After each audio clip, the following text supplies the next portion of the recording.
Magic Trails, a Marlin Mission, Eve of the Emperor Penguin. Chapter 8, A Good Story. The snowmobiles and the helicopter were both parked on the slope. The scientists and journalists stood talking with Nancy and Pete. Oh no, Annie said, grabbing Jack. What about Penny? We're not supposed to have a penguin. They'll take her away. Jack put his arms protectively over his parka. I'll hide her, he said. We've got to get her to Marlin. Jack heard a shout. He turned around. Nancy had caught sight of them. She was waving her arms and running toward them. Hey, you, Nancy called. She dashed across the snow and threw her arms around Annie, then Jack. Jack held his breath, hoping Penny wouldn't be squashed. Peep! Jack pulled away from Nancy and pretended to cough. He made his coughing end in a sort of peep. The trapper just got here, said Nancy. Pete told me he was delayed by a snow squall.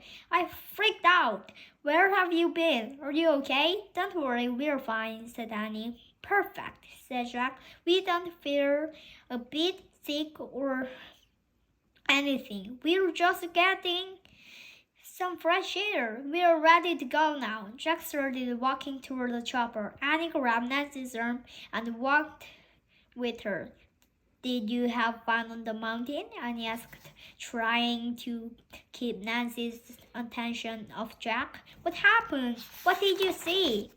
We saw lots of things, but I was worried about you guys the whole time, said Nancy. Your parents must be frantic back at the station. They had their own expedition today, said Annie. They studied penguins. Peep, what was that? Asked Nancy. Jack did his weird cough again. Are you sure you're okay, Jack? Nancy called after him.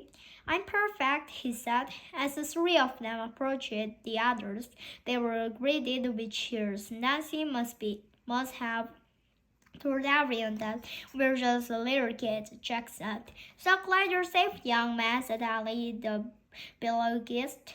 He slapped Jack on the back. Penny peeped, and Jack coughed.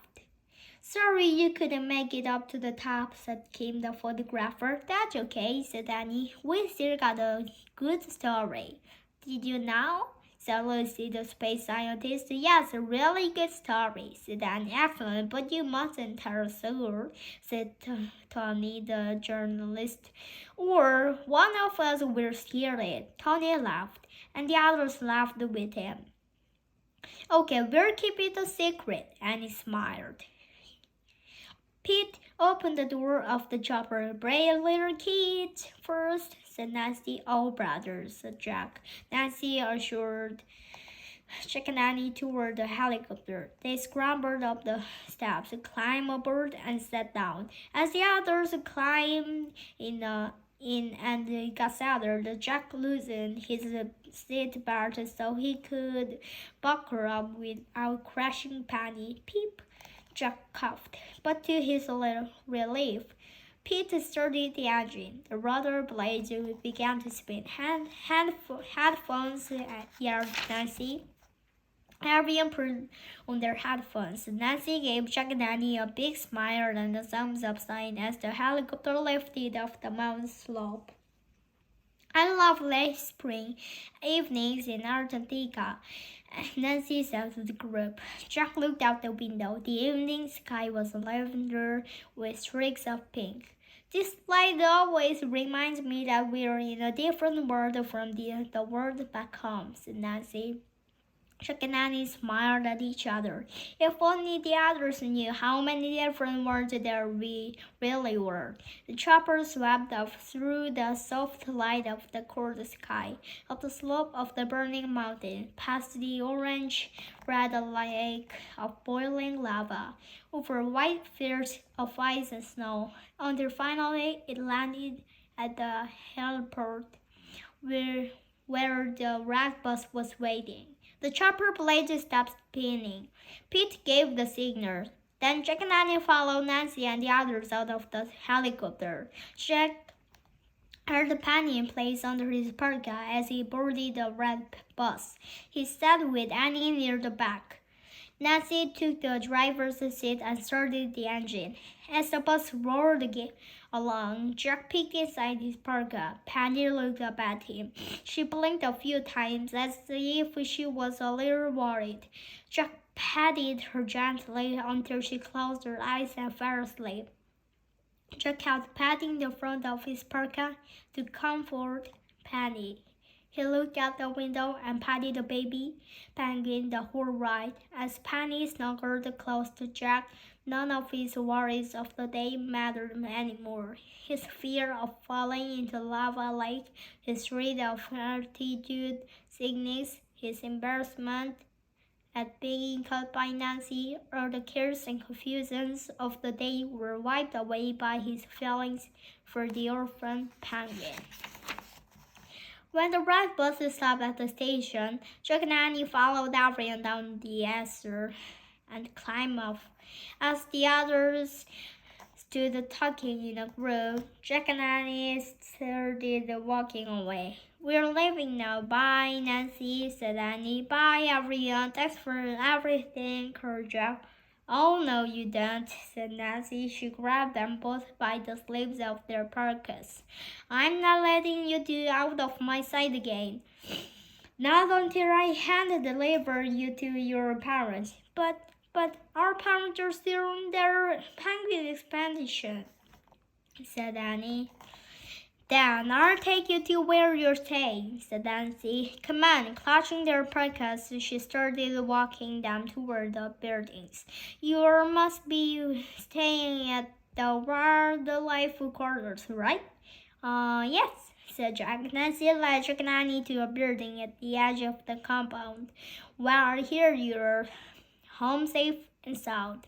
"Thanks," said Annie. "Bye," said Jack. He was desperate to get away with Penny. "Wait," said Nancy. "Oh no, what now?" said Jack. "I'm still worried about you guys," said Nancy. "Are your parents really here to study penguins?" "I want you to tell me the true story now." Annie had a sigh. "Okay, the true story is that Jack and I came alone to Antarctica in a magic treehouse." "Annie," said Jack. But Annie kept talking. "It belongs to Morgan Levy of Camelot. Morgan wants us to find the first secret of happiness for Merlin the magician. See, he's very sad. And as soon as we leave Antarctica, we're heading for Camelot to cheer him up." Nancy just stared at Annie. Jack held his breath, afraid Nancy would finally have a heart attack. But Nancy burst out laughing and shook her head. "Where did they come from?" she said. "You guys are so cute. How do you think up this stuff? Seriously, now tell me the truth." "Well," started Jack. "Oh, look," said Annie. "Mom, Dad." "What?" said Jack. "There they are," said Annie. She pointed to a couple bundled up in parkas, goggles, and ski masks. They were walking toward the building. "All right," said Jack. "Mom, Dad." The couple kept walking and disappeared behind the building. "They didn't hear us," said Annie. "We better go. They'll wonder where we are. Bye, Nancy. Thanks for everything." "Nancy, you come with us for coffee?" Tony added, standing by the bus. "You should go, Nancy," said Annie. "Very fine." "Okay," said Nancy, sighing. "Bye, guys. Run and catch up with your folks." Peep. Jack coughed his funny cough. "And take care of that cough of yours," Jack said Nancy. "Jack," said Nancy. "Don't worry, I will," said Jack. Then Jack and Annie took off. They ran behind the building. They stopped and peeked back around the corner. They watched Nancy walk off with Tony and the others. "Let's go," said Jack. He and Annie hurried away from all the buildings and McMurdo Station. Jack put his arms around Penny as they crossed the icy slope and ran to the cliff near the seashore. The treehouse was still there, tucked under the overhang. Annie climbed through the window. Jack followed her, careful not to let Penny slip out of his parka. Annie pulled Morgan's rhyme out of her pocket and read the last part. "Then speed to Camelot by close of day. Let's grieve take Merlin forever away. Let's go, said Jacksby to Camlet, and he pointed to the word Camlet and said loudly and clearly, I wish we could go there. A blast of light, a roar of wind, a rumble of thunder, and of course they were there.